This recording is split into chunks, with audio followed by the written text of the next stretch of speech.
The last day of death row inmate Manuel Pardo. How a former cop faced his final hour. What happens when a man sworn to protect becomes the one to fear? Manuel Pardo once wore the uniform of a Florida police officer, a symbol of law and order. Point 1. But beneath that badge hid something far more sinister, a self-declared vigilante who turned his sense of justice into a calculated killing spree. Between 1986 and 1987, 9 people lost their lives, and Pardo claimed he was doing the world a favor. Point 2. He believed he was purging the streets of drug dealers. The court saw something else, a cold, methodical executioner who blurred the line between hero and monster. But what went through his mind in those final hours, locked inside Florida State Prison, knowing the end was near? Did he regret anything? Did he still believe he was a soldier for good? Stay with us as we uncover the disturbing final 24 hours of Manuel Pardo, the cop who turned killer. Dear friends, as the first light of December the 11th, 2012, crept through the narrow slits of Florida State Prison, the world outside moved on as usual. But inside, behind layers of concrete and steel, Manuel Pardo was beginning his final day on earth. After 26 years on death row, the former police officer turned serial killer was just hours away from the execution chamber, a sterile room that would erase his name from the state's death roster, but not from the painful memory of his 9 victims. That morning, Pardo awoke early, barely having slept the night before. Most death row inmates don't mind. There's a unique psychological weight to knowing exactly when your life will end. The anticipation itself becomes a kind of torment, each passing hour a final reminder that there's no escaping the needle. The guards approached his cell quietly, no shouting, no clanging keys, just a silent acknowledgement of what the date on the calendar meant. Execution day. Pardo was served a typical prison breakfast: powdered eggs, toast, perhaps some fruit. It wasn't the special last meal. That would come later. But this was his final morning ritual, a small and solemn reminder that today was different. He ate slowly, not savoring the meal, but absorbing the finality of it. Soon after, he was transferred from his regular death row cell to the Deathwatch cell just 12 feet away from the execution chamber. This final holding space was brightly lit and sterile, with no windows and nothing sharp, no distractions, just the hum of fluorescent lights and the steady passage of time. From 6 o'clock a.m. to noon, Pardo remained under constant supervision. Every 15 minutes, a guard would stop by his cell to observe and log his behavior, his breathing, his posture, his state of mind. Suicide attempts aren't uncommon in these final hours. Some inmates try to take matters into their own hands, hoping to rob the state of the final say. But Florida was not going to let that happen. Pardo spent much of his morning alone, occasionally reading, maybe praying, maybe just lost in thought. At one point, he received visitors, 8 of them in total, a relatively high number for a man facing imminent death. Some were believed to be family members. Others, perhaps friends or former colleagues from his days in law enforcement. They sat across thick reinforced glass. No physical contact allowed.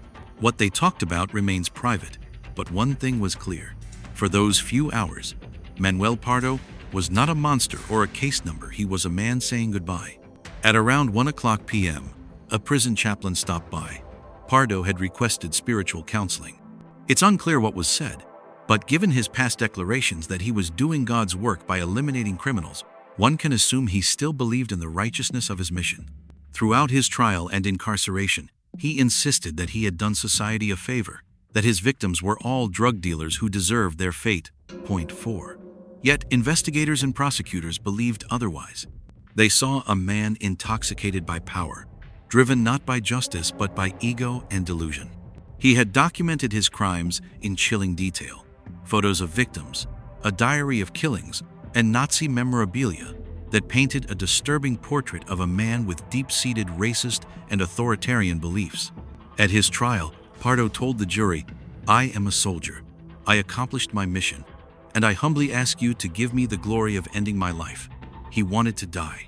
He called it justice. The court called it capital punishment, and on that December evening, the state prepared to grant his request. As the afternoon wore on, prison staff moved through their routine with quiet precision. Witness lists were reviewed, the lethal injection protocols double-checked, IV lines laid out, the gurney sterilized.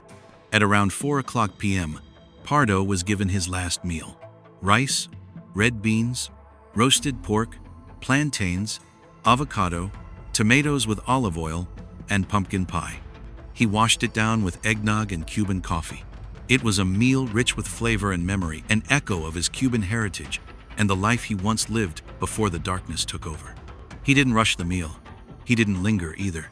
There were no speeches, no outbursts, just quiet acceptance. This was the end. By 6:00 p.m., the execution chamber had been readied. Outside the prison, protesters and supporters gathered in equal measure. Some held candles, praying against the death penalty. Others stood in support of justice, calling for closure on behalf of the families he had devastated.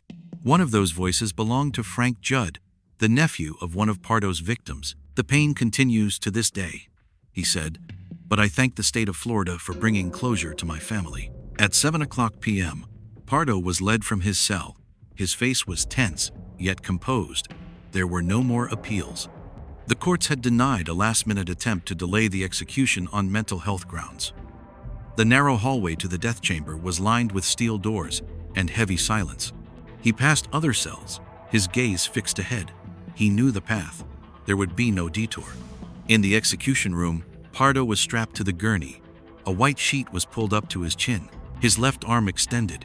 The IV lines were connected. A prison chaplain whispered a final prayer.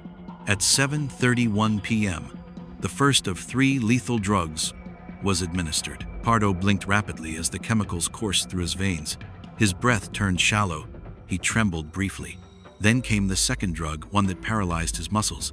His face paled. His lips changed color. The third and final drug stopped his heart. By 7:47 p.m., Manuel Pardo was officially pronounced dead. His final words, spoken into a faulty microphone, were unintelligible to the witnesses. He had tried to say, "I love you, May baby," to someone listening, but the words never carried. They disappeared into the cold, humming air like the man himself. In a statement released just before his death, Pardo continued to deny killing 3 of the 9 victims, placing blame on others. He maintained that his actions were righteous, a kind of street-level justice. But for the families of those he murdered, the legal verdict wasn't about righteousness, it was about accountability. And on that count, the state had made its final decision. Manuel Pardo, former Navy man, former police officer, and self-proclaimed executioner, died exactly as he had once requested. Not in a cell, not from old age, but by the hands of a justice system he had once defied. And in that final moment, the line between order and chaos, law and vengeance, was drawn in silence. In the end, Manuel Pardo died exactly as he had lived, on his own terms, in defiance, cloaked in a twisted sense of justice. He had called himself a soldier, a man on a mission to rid the world of what he saw as evil. 7. But for the families of his 9 victims, his crimes were nothing short of brutal and senseless. No courtroom confession, no final meal, and no dying words could undo the pain he caused. His execution, 26 years after his killing spree, brought a measure of legal closure, but it left behind deeper questions about justice, redemption, and the darkness that can live behind a badge. Was Pardo a madman cloaked in moral delusion, or a cold-blooded killer hiding behind false virtue? The answers may never fully come. What we do know is this: his story ended not in glory, but in silence. And sometimes, that silence speaks the loudest.